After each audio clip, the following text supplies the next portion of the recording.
Go and break the statue.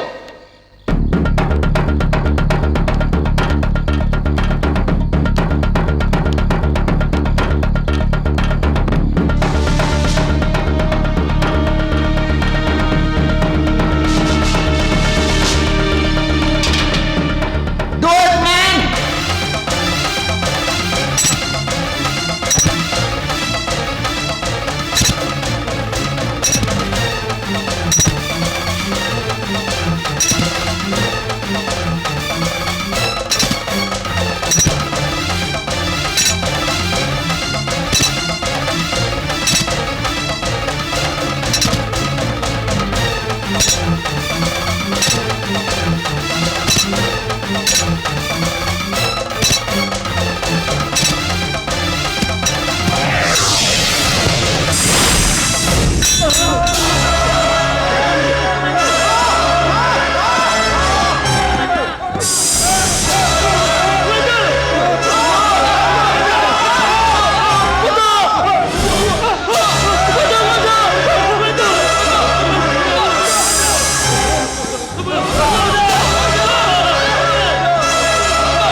ఆ విధంగా British వాళ్ళు వాళ్లకు సహకరించిన కొంతమంది భారతీయులు ఆ నాగశక్తి చేతిలో అంతమైపోయారు.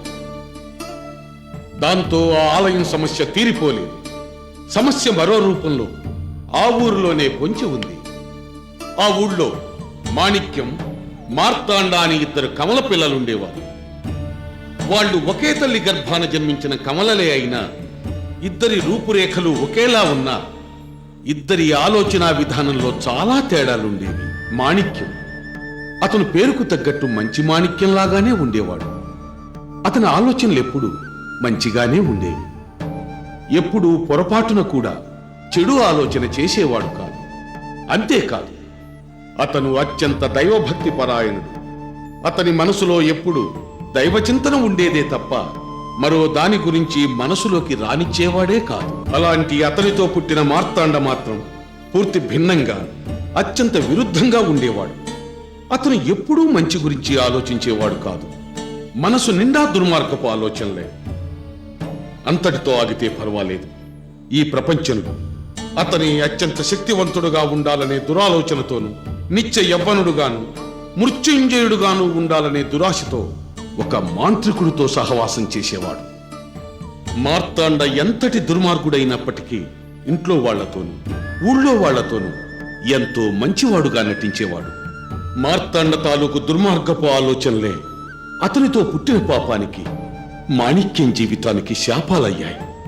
మార్తాండ దుష్ట ఆలోచనల వల్ల మాణిక్యం జీవితమే సర్వనాశనం అయింది. ఆ జన్మలోని మాణిక్యం వేరెవ్వరో కాదు, ఈ జన్మలో మీ అందరికీ బాగా తెలిసిన, నిన్ను కష్ట సమయాల్లో ఆదుకున్న, ప్రమాదాల నుంచి కాపాడిన, ఎప్పుడూ మీ కుటుంబానికి అండదండలుగా ఉండటం తన బాధ్యత అనుకునే నాగసేవకుడే ఆనాటి మాణిక్యం.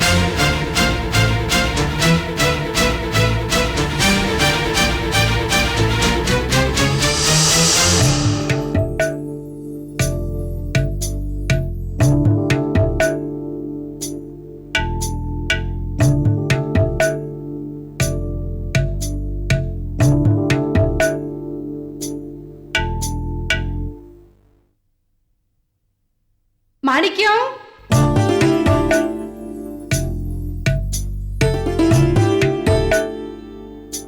మార్తాండా,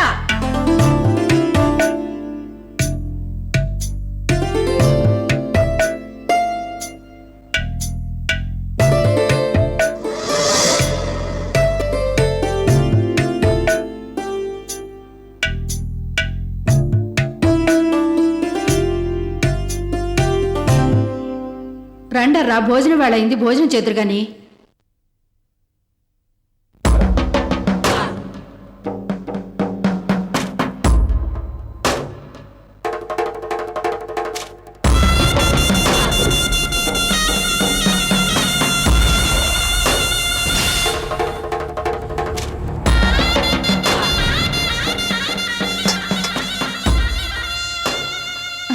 తినండిరా.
రామార్తాండ,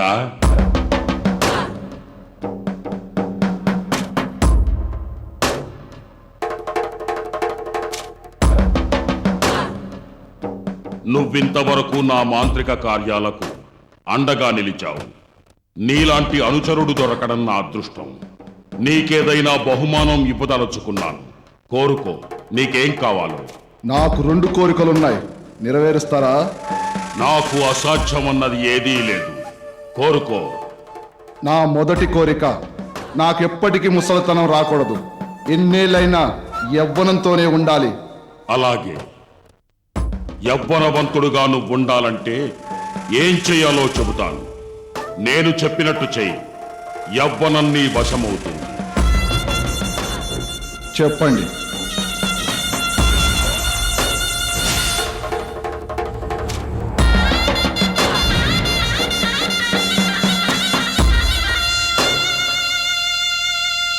సంతోషం, మీరు చెప్పినట్టే చేస్తాను.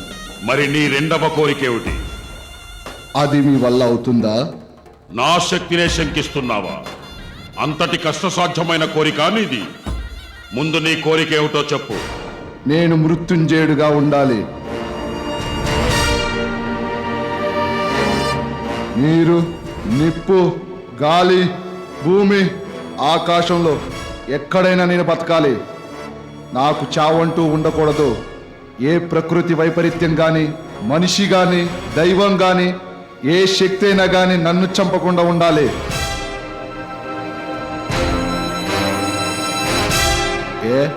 ఇది మీ శక్తికి మించిన పనిగా అనిపిస్తుందా? నా శక్తికి మించిన పని కాదు. కానీ నువ్వు మృత్యుంజయుడవ్వాలంటే ఒక పని చెయ్యాలి. అది ఏమిటో చెప్పండి, వెంటనే చేస్తాను.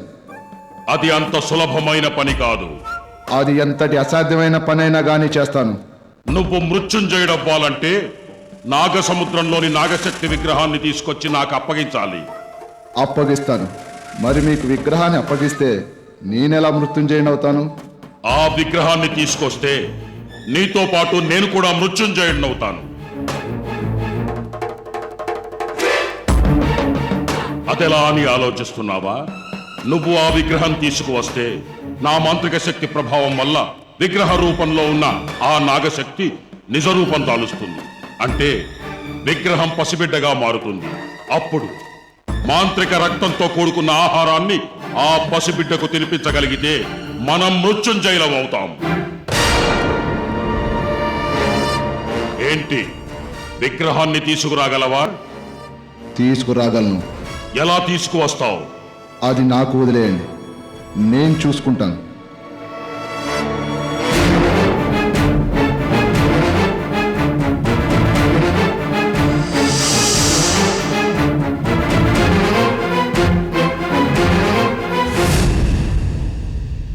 అలా మాంత్రికుడి ద్వారా నిత్య యవ్వనుడిగా ఉండే మార్గం తెలుసుకున్న మార్తాండ ఆ మార్గాన్ని ఆచరించి నిత్య యవ్వనాన్ని సంపాదించుకున్నాడు.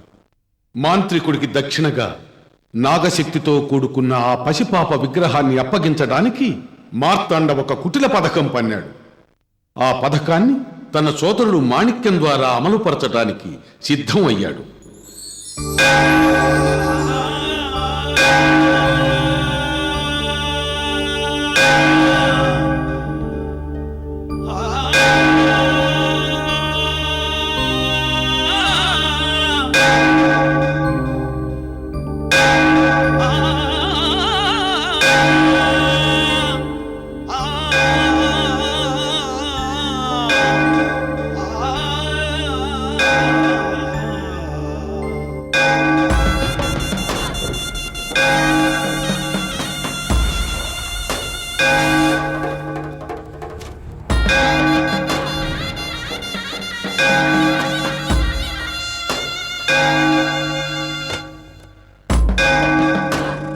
మాణిక్యం, ఒక్కసారి ఇలా రా.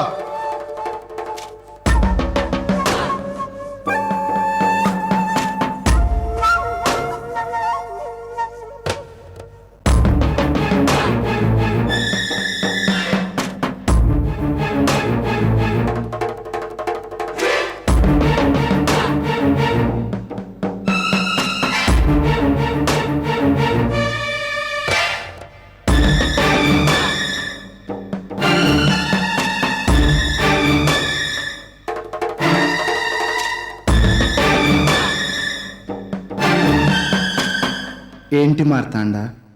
నీతో కాస్త మాట్లాడాలరా.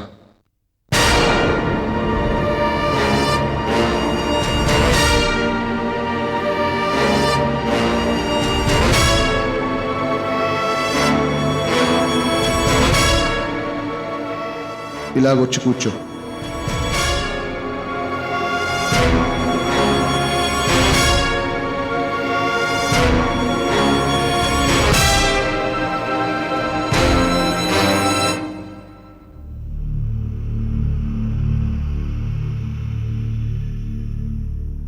మాణిక్యం, నీకో భయంకరమైన నిజం చెప్పాలి.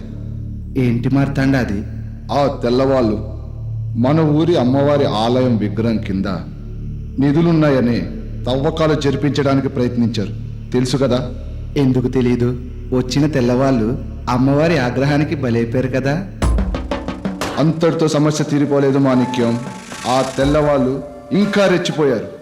వాళ్ళ దేశం నుంచి ఇంకా కొంతమందిని తీసుకొచ్చి మళ్ళీ తవ్వకాలు జరిపించాలని ప్రయత్నిస్తున్నారు.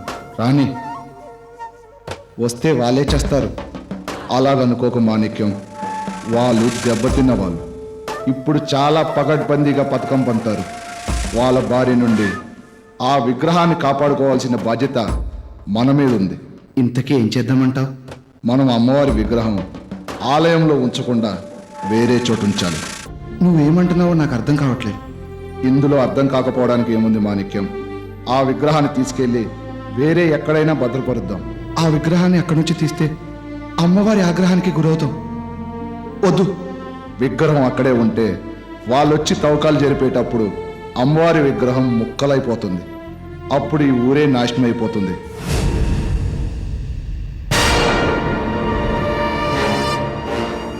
ఈ ఊరి క్షేమం ఆలోచించే చెబుతున్నాను.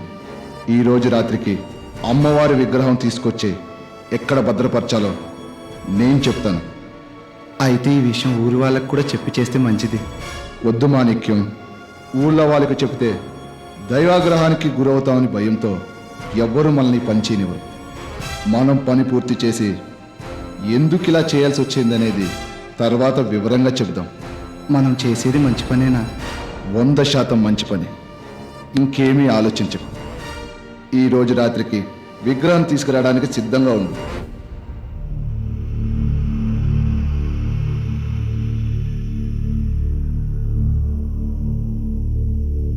అలాగే.